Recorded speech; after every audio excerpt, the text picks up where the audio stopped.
Y a-t-il ici-bas un peu d'amour? Je me sens seulement cœur est si lourd. Je ne peux plus porter ce fardeau qui me voûte. Père, je t'appelle au secours. Je t'avais donné, Jésus, mon cœur. Puis j'ai cherché le bonheur ailleurs. Je ne trouve... Shalom, shalom, shalom, shalom. Bonjour à tout le monde, bonjour à vous qui nous suivez. Alors c'est la bergerie de la fécondité divine qui est encore là. Aujourd'hui nous avons amené des dons en faveur des enfants de la rue. Ils sont tous des garçons âgés entre 8 et 18 ans. Pour le moment ils sont au nombre de 22. Et alors on voudrait les bénir afin que eux aussi, par cette action de grâce, qu'ils nous bénissent en retour. Au nom de Jésus-Christ.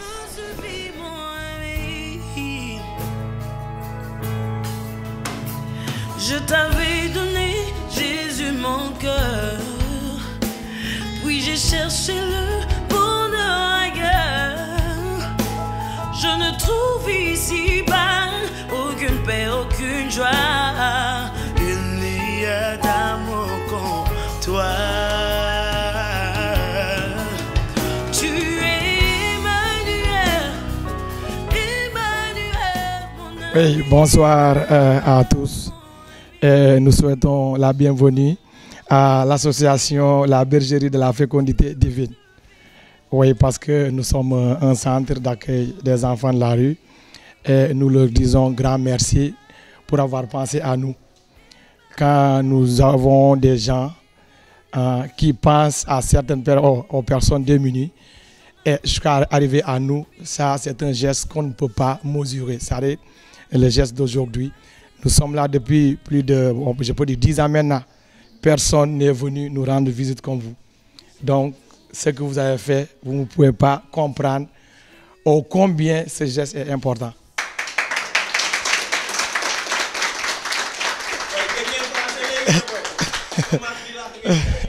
Donc, nous allons également profiter de cette occasion pour remercier, ça dit presque les personnes qui sont ici présentes. Nous allons prier qu'il pour couvre de son manteau divin et qu'il fasse que l'association puisse se développer et vous allez pouvoir dépasser ce cadre-là. Parce que ce que vous faites, c'est un geste noble. Parce que quand on pense à l'enfant, l'enfant c'est l'avenir du pays. Et ces enfants-là, je peux dire que ce sont nos enfants. Un grand merci, une bonne fois. Et merci infiniment. Je suis trop content et trop fier de vous. C'est le feu du Saint-Esprit. C'est le feu de Pentecôte. Saint-Esprit brûle en moi. Fire, fire, fire.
ces enfants-là.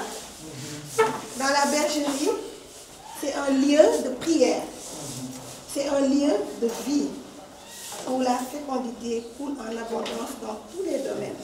Alors, c'est des mamans qui sont rassemblées dans la bergerie, c'est des papas qui sont rassemblés dans la bergerie, et nous prions. Et nous prions le plus souvent en ligne. Et en plus de ces prières-là, nous faisons des dons. La bergerie a été créée en 2020, le 22 février, et le 27 juin, elle a été officialisée en France.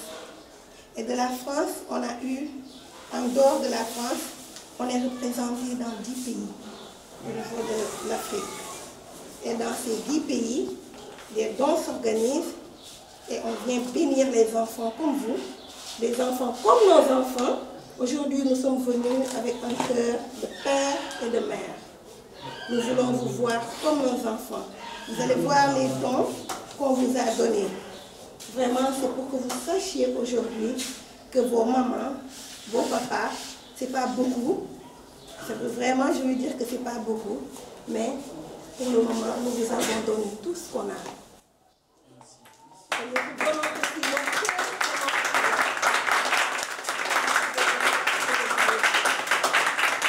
Xale yi yéen ñëpp léegi indi xewal yi nii pour xale yi bergerie benn bërëb boo xam ne ay papa ñoo fa dajaloo ak ay yaay di prière léegi ci biir prière yi dañuy dajale ay xaalis ku nekk lu nga am nga joxe amul montant ku ne lu mu mën rek lay joxe loolu buñ ko dajalee ñu jël ko daal di koy jënd ay lekk ay naan daal di xool ne tey kan la ñuy dimbali.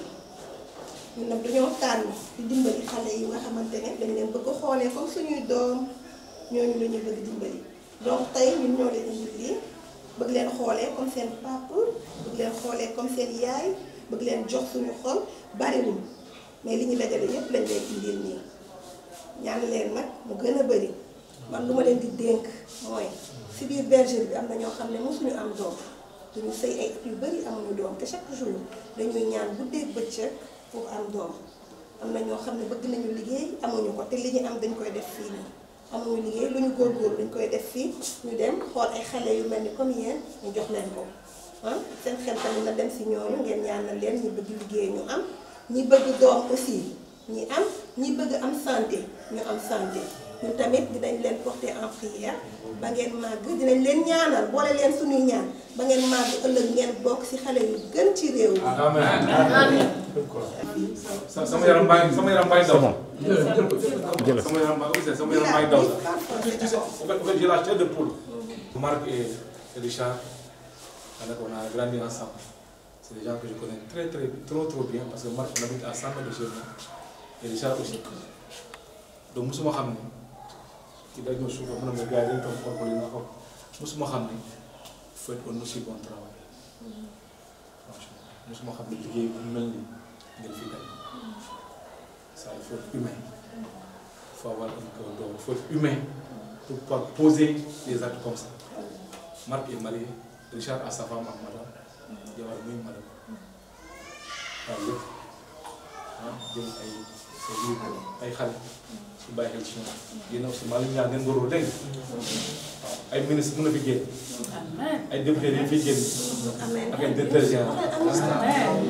su ñu ñëwee ba fii si on est venu jusqu'ici c'est parce que yàlla moo leen tànn c'est Dieu qui vous a choisi sinon don yi mënoon nañ ko jox keneen mais du doon yéen donc c'est pour wax ni yàlla bëgg na leen Dieu vous aime donc mooy damay daanalee ci lu mu wax rek c'est-à-dire que il faut que ngeen xam ne ni yàlla comme tànn na leen da ngeen war a fas jom ci li ngeen di def prenez du courage arrêtez les jeux dites-vous que vous avez un avenir devant vous et que vous êtes les pupilles de la nation et que demain aussi ces dons-là que vous puissiez en témoigner pour dire qu'un jour la bergerie était venue ici et c'est grâce à eux qu'aujourd'hui on est devenu ce que nous sommes. Alors dites-vous qu'aujourd'hui demain yéen yor réew te c'est pas par des jeux il faut être vraiment dans l'abnégation du ci ay caaxaan arrêtez de jouer mais dites-vous que vous avez un avenir devant vous on vous a choisi dañ leen bëgg moo tax ngeen nekk fii Il y a des gens qui sont dehors, vous le savez. Ils veulent être dans les mêmes conditions que vous. Vous le savez au moins. Ah, ils étaient là-bas. Vous étiez là-bas, non? Donc si Dieu vous choisit, c'est parce qu'il vous aime et qu'il vous a amené ici. Donc faites des efforts. Faites des efforts et devenez vraiment des personnes que vous devez être demain. D'accord? Et ça passe surtout par la prière. Comme ça, cette année, soyez. Le mal vous va devenir soyez. Mais soyez nekul nak ci yalla ci sétane rek ngeen nek du deug kon ma ngi leen di ñaanal bu baax ngeen mag ak sagesse ba paré it ngeen dem ba Richard ki ni ak Marc ñu contane bu baax ci yéen merci maa ngi gërëm ñëpp di leen sant damay commencer d'abord par yelwaat li ngeen def nii ci dëgg-dëgg dañ koy soxla dafa am benn temps nekkoon nañ fi si ay jafe-jafe dem nañ fu nekk déposé nañu ay demande si ay fondation mais kenn faale woon yéen yàlla moo leen indi ba fii nit nag doo ree c'est sûr que ne am nañu ay bailleurs mais yenn saa yi day métti su fekkee yéen am ngeen yeneen association boo xam ne dañuy soxla pour def ay doom mën ngeen di yebal fii dañ koy soxla waaw balaa njëkkee d'abord yelwaat mais maa ngi di gërëm di leen sant di wax ni maa ngi gën a gëm ni Sénégal benn bopp la kenn mënu koo xam ñaar c'est un pays très merveilleux quand même maa ngi kontaan ci yéen bien sûr que man yàgg naa fi man ñoom mat ñoo formé ndoo centre depuis Ouakam man moniteur laa fi depuis le début mais li musul am comme mat bu ñu ko waxee li musul am kenn musul ñoo xalaat gouvernement dañuy ñëw yónni fii ay AMO pour def ay rapport kese ñu dem bu ñu yónnee ay gars yi bu ñu ñëw fii ñu bind xool naka la ngeen di doxee ay kii mais kenn du dimbali mais yéen xalaat ngeen ñëw may ñu te ñaanuñu leen macha allah maa leen di gërëm di leen sant xale yi nag di ngeen leen conseiller moom man chaque fois noonu lañ leen di conseiller fii kenn bonul ku ñu dimbaliwul moo am bu ñu la wanee yoon bu baax nga jël yoon bu baax bu ñu la jàppalee nga dem waaw yar moom du la wàññi dara bu ñu la mayee bu ñu la woowee kaay ma yar la kaay ma woon yoon bu baax dañ ci war a toog pour nga mucc parce que fii ñoom nekkaluñ fi kenn seen bopp lañ fi nekkal ñun xaaruñu si ñoom dara bu ñu amee seen ëllëg bu baax ñoom la concerné ñun suñu mission la ñuy def li ñu war moom dañ koy def si ñoom dañu war a xam ne nii lépp loo xam ne dañ leen ne def leen lii pour ñu baax la ñoom parce que fii mu nekk nii ni nga waxee nii Marc il est marié Richard est marié man je suis marié ma xëy na ànd ko ñun dañuy def suñu yoon kii suba lay marié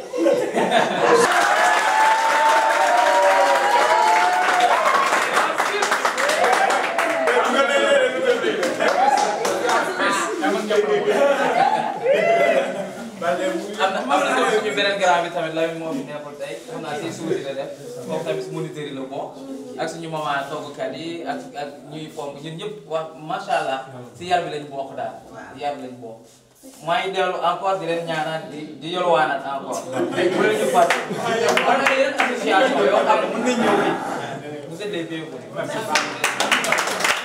Je me présente d'abord Gilbert Pascal Bakouré, membre de la bergerie de la fécondité divine.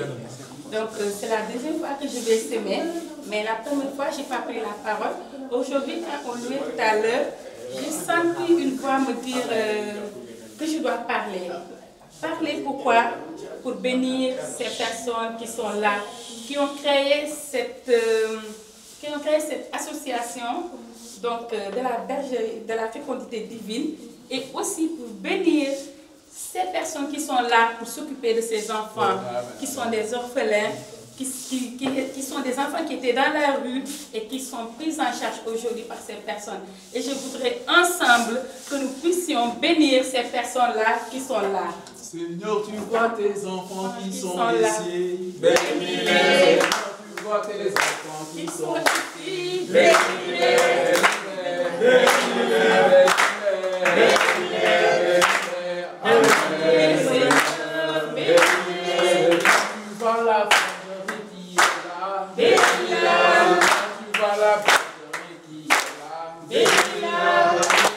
Bénis-la.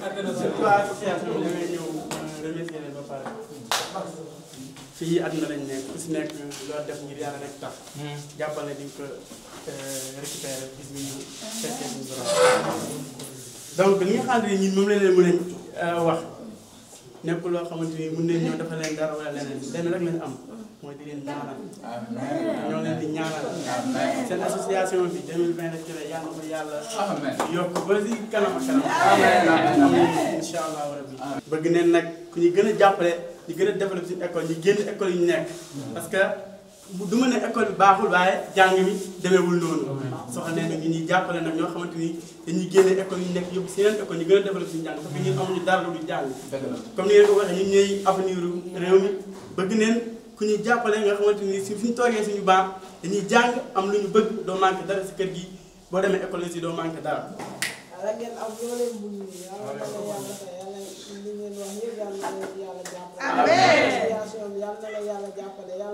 gën a yokk amiin gën a yokk yàlla ñu ne bu yàlla ñu ngi ko am amiin amul doom yàlla na la yàlla jàppale ñu am amiin kon Cheikh déglu na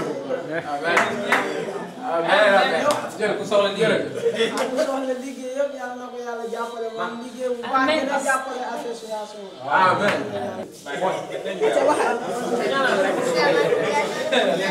yàlla may amiin ak ñu amul doom tamit yàlla leen loolu bëgg yàlla leen ko may amiin amiin loolu bëgg tamit yàlla leen ko may amiin ak waa sant bi tamit loolu bëgg yàlla leen ko yàlla may amiin ak ñu amul doom yàlla leen yàlla may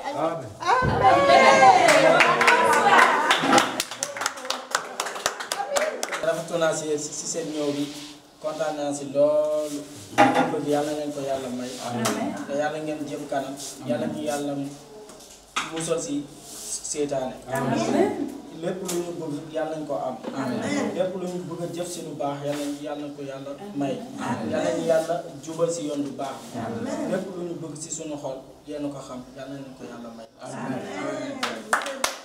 ñu leen ñaanal ñu bëgg am doom yàlla na yàlla may doom ñu bëgg santé yàlla na yàlla may santé ñu bëgg liggéey yàlla na yàlla may ñu liggéey lii moom kenn mënu leen fay pour yàlla yàlla rek moo leen mën a fay lépp lu ñuy def ñu leen di ñaanal yàlla fay seen association avance dem ci kanam jërëjëf amiin waaw li ngay indi yëpp bëri na dama bëgg yàlla ko yàlla amiin waaw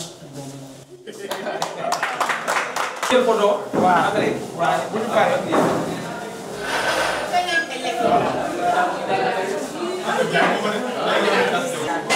Bon, comme vous le voyez, nous avons fait des listes proposées en guise d'espace et aussi pour pouvoir séparer des enfants. Ce sont des enfants qui viennent des horizons différents. Les enfants qu'on fait en image.